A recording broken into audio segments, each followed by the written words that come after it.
फतेहपुर गांव में सोनम अपने माता पिता के साथ रहती थी। सोनम के पिता रेलवे में सरकारी नौकरी करते थे, लेकिन उन्हें जुए की बुरी लत लगी हुई थी। इसीलिए सोनम की माँ को कपड़े प्रेस करके घर का खर्चा चलाना पड़ता था। सोनम, मोबाइल बाद में चला लियो, पंडित जी के घर जाकर ये कपड़े दे आ। बस माँ, ये वीडियो पूरी देख लेने दो, फिर जाती हूँ। उठ रही है या नहीं? अभी गरम गरम प्रेस तेरे हाथ पर रख दूंगी। पूरे दिन यूट्यूब में ही घुसी रहती है। अरे क्या हो गया? उसे क्यों डांट रही हो? तुम तो कुछ ना बोलो तो ही सही। अगर तुम बेशरम की तरह जुए में पैसा ना उड़ाओ तो मुझे ये प्रेस का धंधा करना ही क्यों पड़े। इतना भी दिखाई नहीं देता कि लड़की जवान हो गई है, उसकी शादी वादी का इंतजाम करें। अरे हो जाएगी शादी, तू चिंता क्यों करती है? सोनम कपड़े पहुंचाने पंडित के घर पहुंचती है। पंडित जी के बेटे कौशल की आदत अच्छी नहीं थी। वो हमेशा सोनम को छेड़ने के मौके ढूंढता रहता था। अरे सोनम, तेरे बाप तुझसे इस उम्र में भी काम कराते हैं। अगर उनके पास तेरे ब्याह के लिए पैसे नहीं हैं, तो मुझसे ब्याह कर ले। नहीं करूंगी शादी तुझ जैसे लफंगे से। क्या कहा तूने मुझे? लफंगा? कौशल अपने दोस्तों के सामने सोनम को बहुत बुरा भला कहता है और उसकी चोटी खींच देता है।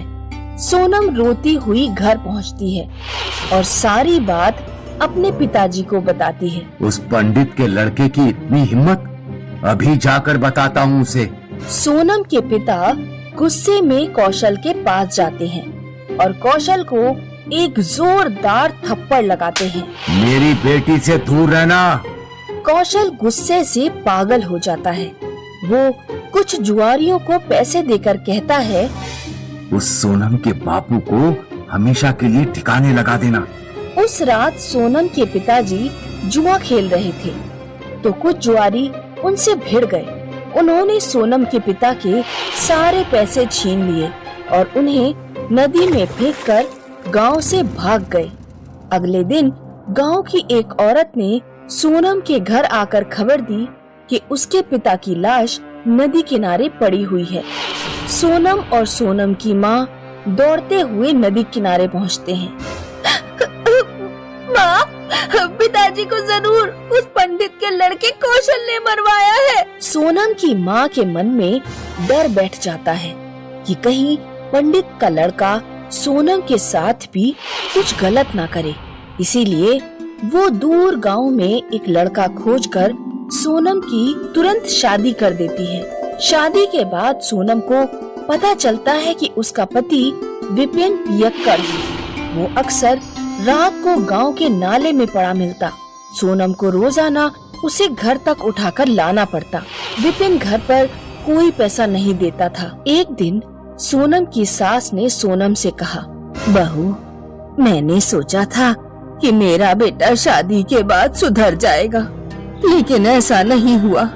अब तुम्हें ही घर संभालने के लिए कुछ करना होगा। सोनम YouTube पर वीडियो देखती हुई बड़ी हुई थी, तो उसने सोचा क्यों ना मैं एक YouTube चैनल खोल लूं। लेकिन शुरुआत में सास बहू के पास इन्वेस्टमेंट करने के लिए कुछ भी नहीं था। सासू माँ, हमारे पास केवल एक मोबाइल है। मुझे समझ नहीं आ रहा कि हम किस चीज का चैनल खोलें। हम लोगों को खाना बनाना और अचार डालना सिखा सकते हैं। लेकिन YouTube पर पहले से ही खाना बनाने वाले बहुत सारे चैनल हैं। होंगे, लेकिन देसी खाना बनाना कोई नहीं सिखाता। हम गांव का देसी खाना लोगों को बनाना सिखाएंगे। सोनम अपनी पहली वीडियो में लोगों को चावल की खीर बनाना सिखाती है। सोनम की पहली वीडियो को अच्छा रिस्पांस मिलता है और बहुत सारे लोगों के कमेंट्स भी आते हैं। फिर तो सोनम पूरी, आलू गोभी, कचौड़ी, डोसा, इडली और बाजार के लड्डू सभी वीडियो बनाकर अपने चैनल पर डाल देती है। सोनम खाना बनाती और उसकी सास मोबाइल पकड़कर वीडियो शूट करती। लगभग 3-4 महीने लगातार मेहनत करने के बाद YouTube से पैसे आने शुरू हो जाते हैं।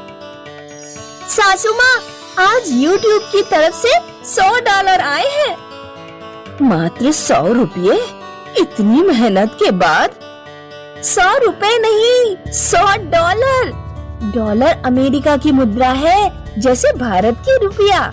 $100 7,500 रुपए के बराबर होते हैं। YouTube चैनल की इनकम से सोनम के घर थोड़ी आर्थिक समृद्धि आ जाती है। वे लोग एक नया गैस चूल्हा खरीद लेते हैं और एक कैमरा भी।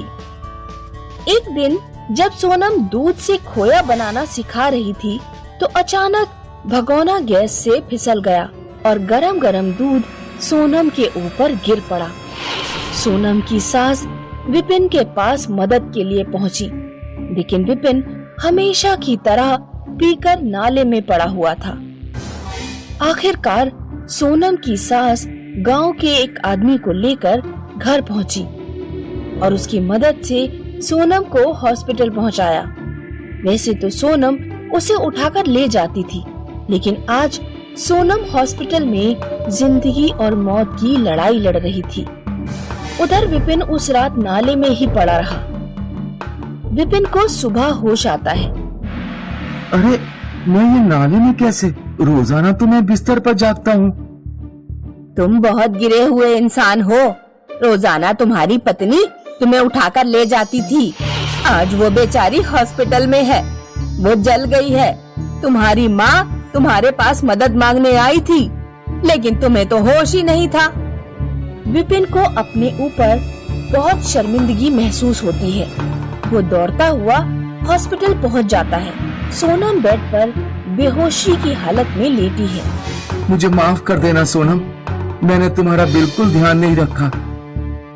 2 दिन बाद सोनम को होश आ जाता है। मैं अपने व्यवहार पर बहुत शर्मिंदा हूँ।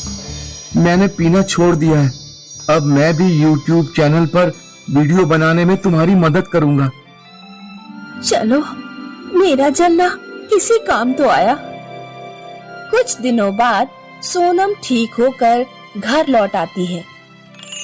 अब सोनम, विपिन और सासू माँ तीनों मिलकर चैनल पर काम करने लगे और खुशी खुशी अपना जीवन बिताने लगे। एक गांव में सोनिया नाम की लड़की रहती थी। सोनिया की माँ बहुत गरीब थी। सोनिया की माँ घर घर से कपड़े लेकर आती, उन्हें धोकर प्रेस करके वापस पहुँचाती। सोनिया भी अपनी माँ की हेल्प करती और इस तरह उन दोनों का खर्चा चलता। सोनिया को गाना गाने का बहुत शौक था। वो काम करते हुए भी रेडियो पर गाने सुनते रहती और जब भी टाइम मिलता अपनी आवाज में गाना शुरू कर देती। एक दिन सोनिया ने अपनी माँ से कहा, माँ, मुझे एक स्मार्टफोन दिला दो, मैं अपनी आवाज लोगों तक पहुँचाना चाहती हूँ। तेरा दिमाग खराब हो गया है क्या? तेरी शादी के लिए पैसे इकट्ठे करूँ या तुझे स्मार्टफोन दिलाऊं? मेरे पास स्मार्टफोन के लिए पैसे नहीं है। अगले दिन सोनिया अपनी फ्रेंड से एक सिलाई मशीन मांग लाती है और कपड़े सिलने का काम भी शुरू कर देती है। थोड़े दिनों में सोनिया के पास इतने पैसे हो जाते हैं कि वो एक स्मार्टफोन खरीद लेती है और टिकटॉक पर वीडियो बनाने लगती है। एक दिन सोनिया की माँ जब घर पर आती है तो सोनिया टिकटॉक पर वीडियो बनाने में व्यस्त होती है। तू गाना गाने में लगी है और कपड़ों पर प्रेस कौन करेगा? ये गाना वाना छोड़ दे, कल मैं तेरे लिए लड़का देख कर आऊंगी। मैं अभी शादी नहीं करना चाहती। तो क्या करना चाहती है? गाना गाने वाली बनना चाहती है? तेरी उम्र निकल गई तो फिर तुझसे कोई शादी भी नहीं करेगा। सोनिया की माँ सोनिया की शादी कर देती है। ससुराल जाकर सोनिया टिकटॉक पर वीडियो बनाना नहीं छोड़ती। एक दिन सोनिया के ससुर अपने बेटे से कहते हैं, अरे तेरी बहू गाना गाती है, टिकटॉक पर वीडियो बनाती है, गांव भर में हमारी बदनामी हो रही है। नई नई बहू को ऐसे काम करने चाहिए, तो उसे समझाता क्यों नहीं है? पिताजी, मुझे इस बारे में कुछ नहीं पता। तो अब तो पता लग गया। सोनिया का पति सोनिया से जाकर कहता है, पिताजी बता रहे थे कि तुम टिकटॉक पर गाना गाकर वीडियो बनाती हो। हाँ, मैं बनाती हूँ। मुझे बचपन से ही गाना गाने का शौक है। अरे लेकिन आस पड़ोस वालों का तो सोचो, तुम अब हमारे परिवार की बहू हो। देखो, जिस तरह तुम्हें खाना खाने पानी पीने की जरूरत होती है, उसी तरह मुझे गाना गाने की जरूरत है। ये मेरी जिंदगी का हिस्सा बन गया है। मैं संगीत को अपनी जिंदगी से अलग नहीं कर सकती। सोनिया के ससुर सोचते हैं कि ये ऐसे नहीं मानेगी। एक बार जब रात में सोनिया सो रही होती है तो सोनिया के ससुर सोनिया का फोन उठाकर गांव की नदी में फेंक आते हैं। सुबह को जब सोनिया को फोन कहीं नहीं मिलता तो वो रोने लगती है। हे भगवान, मेरा फोन कहीं नहीं मिल रहा। मैं टिकटॉक पर वीडियो कैसे बनाऊंगी? अरे रो क्यों रही हो? मेरे साथ खेत पर काम करने चलो। वैसे भी हमारा खेत जमींदार के पास गिरवी रखा हुआ है। मुझे तो समझ नहीं आ रहा कि खेत को कैसे छुड़ाया जाए। मजबूरी में सोनिया को खेत पर काम करने जाना पड़ता है। एक दिन टिकटॉक कंपनी की तरफ से सोनिया के पास एक पार्सल आता है। उसमें एक लेटर भी होता है जिसमें लिखा होता है, टिकटॉक पर आपके 2 लाख फॉलोअर्स हो गए हैं। आपकी आवाज लोगों को बहुत पसंद आ रही है। हम आपको एक नया मोबाइल गिफ्ट कर रहे हैं। कृपया वीडियोस बनाते रहें। अपने नए मोबाइल से सोनिया और भी वीडियोस बनाती है और धीरे धीरे एक दिन ऐसा आता है कि वो टिकटॉक पर सबसे बड़ी स्टार बन जाती है। एक दिन एक म्यूजिक प्रोडक्शन कंपनी की तरफ से सूट बूट पहने एक आदमी आता है और कहता है, सोनिया, आपकी आवाज लोगों को बहुत पसंद आ रही है। मैं आपको 20 लाख का चेक देने जा रहा हूँ। आप हमारी कंपनी के लिए गाना रिकॉर्ड कीजिए। सोनिया वो पैसे अपने पति और ससुर को देते हुए कहती है, अब आप अपना खेत आसानी से जमींदार से छुड़ा सकते हैं। मुझे माफ कर दो बेटी, मैंने तुम्हारे टैलेंट को नहीं समझा।